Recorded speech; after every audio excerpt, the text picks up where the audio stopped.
Good evening and welcome to Pakistan Today News from our London studio. I'm Chris Taylor. We begin tonight with developments in Washington and Beijing. U.S. President Donald Trump is set to visit China from March 31st to April 2nd for high-level talks focused on trade and tariffs. The visit comes just days after the U.S. Supreme Court struck down many of his tariff policies, including levies on Chinese goods. The ruling has raised fresh uncertainty in already tense U.S.-China economic relations. President Trump says he plans to discuss extending a trade truce and has signaled he may introduce new global tariffs using alternative legal tools. Beijing, however, has not yet formally confirmed the trip. The diplomatic engagement follows months of friction between the world's two largest economies, with markets closely watching how both sides navigate the fallout from the court's decision. In a landmark judgment, the U.S. Supreme Court ruled that former President Donald Trump lacked the legal authority to impose sweeping global tariffs under emergency powers.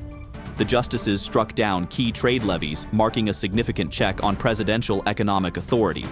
In response, Trump criticized the ruling and vowed to pursue a new 10% global tariff through other legal mechanisms. He maintained that existing trade agreements, including those with countries such as India, remain intact despite the court's decision. Analysts say the ruling could reshape the future of U.S. trade policy and inject renewed volatility into global markets already sensitive to geopolitical tensions.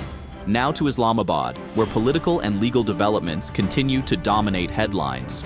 Federal Parliamentary Affairs Minister Tariq Fazal Chaudhry has said that former Prime Minister Imran Khan will be taken to hospital twice more and administered a medical injection on February 25th as part of treatment for an eye ailment while in custody. The government insists it is providing the best possible medical care. However, the opposition and the PTI have criticized what they describe as a lack of transparency and restricted access for Imran Khan's personal physicians. According to Chaudhry, PTI leaders were invited to nominate representatives to attend the medical examination, but struggled to decide who should go. For more on this, we go to our Islamabad correspondent, Sarah William. Thank you, Chris. Officials here in Islamabad say all medical procedures are being conducted under strict supervision and in line with doctors' recommendations. The government maintains that Imran Khan's condition is stable and that his treatment schedule has been clearly communicated. However, PTI leaders continue to demand full access to his medical records and the presence of his personal doctors during examinations. The issue has become a fresh flashpoint between the government and the opposition alliance, further intensifying the political climate in the capital. Back to you, Chris.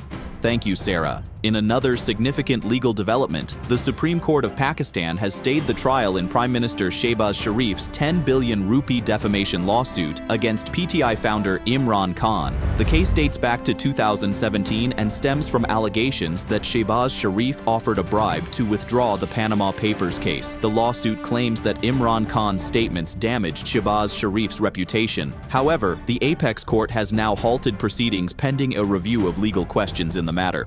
Both sides will await further direction from the Supreme Court as this long-running legal battle continues. Turning to the Middle East, U.S. President Donald Trump has said he is considering a limited military strike on Iran if nuclear negotiations fail. The statement comes even as Tehran signals that a draft agreement could be ready within days following talks in Geneva. Iran's foreign minister has insisted that the United States has not demanded zero uranium enrichment and says both sides have made progress on guiding principles for a potential deal. Still, key issues remain unresolved. U.S. forces have bolstered their presence in the region, while Iran has warned of serious consequences if talks collapse, keeping the threat of escalation high. In cricket, former England captain Michael Vaughan has urged the England and Wales Cricket Board to act swiftly after reports suggested Pakistani cricketers could be overlooked by Indian-owned franchises in the 100 ahead of next month's auction. According to reports by BBC Sport and The Telegraph, 4 of the 8 teams are owned by companies linked to the Indian Premier League.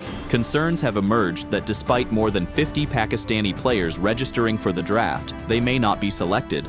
Vaughan stressed that cricket must remain inclusive and called on the ECB to ensure fair opportunities for players regardless of nationality. And finally, back home, Pakistan's short-term inflation continues to squeeze household budgets at the start of Ramadan. The Pakistan Bureau of Statistics reports that the sensitive price index has risen 5.19% year-on-year. driven by higher retail costs of essential food items and energy products.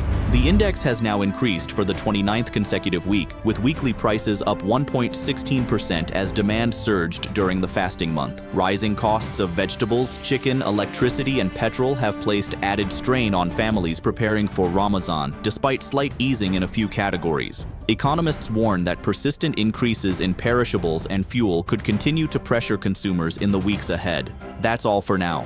You're watching Pakistan Today News. I'm Chris Taylor.